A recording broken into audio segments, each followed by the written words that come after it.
most important moment for me growing up was the collapse of the Berlin Wall, well, undoubtedly. And it remains for my generation, I think, so I'm in my early 50s, the seminal moment, because I'd grown up as a kid.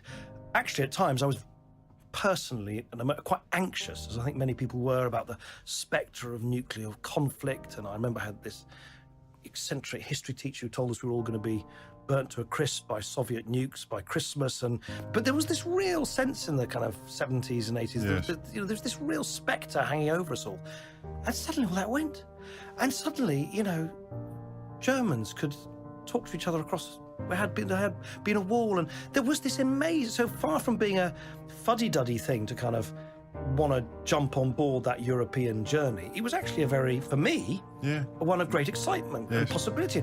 You're allowing all these countries that have been under, behind the Soviet curtain. Just mention the word Soviet curtain, I had this whole image in my head of this metal thing, and you couldn't peer through it. And suddenly it had been lifted. And so I actually, no, far from it. I was really kind of buoyed up by this idea of, oh, wow, we can kind of do things together in a place, a cluttered, patchwork continent of ours, which before we couldn't. So I was always quite buoyed up by that. If I look at my mum's Dutch, so particularly for her generation, she's in her 80s now, but for her and for anyone in those founding member states, Benelux, this was the future. This was peace. It was above all. It was peace. After centuries. After this blood-drenched century. I mean, twice in a few decades, millions and millions of people being slaughtered. I mean, I think it's amazing how quickly we've forgotten what that does to the collective psyche of the place. My wife is Spanish. You speak to Spaniards, the Portuguese, the Greeks in particular. For them, it was like, oh wow, we're now at the top table of democracies, having shed fascism. So that was an emotion. If you're from Central Eastern Europe, it's kind of freedom after Soviet communism. These were all really powerfully positive emotions coming to your point.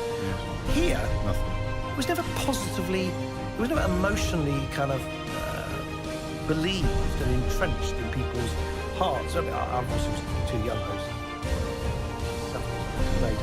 When the first referendum happened in the mid-70s. But if you read accounts of it, it was all about, would New Zealand butter be a few pence more expensive? And we did it again in 2016. We again talked about this big, I think, quite big ideological, historical issue, as if what you need to do is take a pocket calculator out in your local supermarket and work out what the cost and benefit of it is.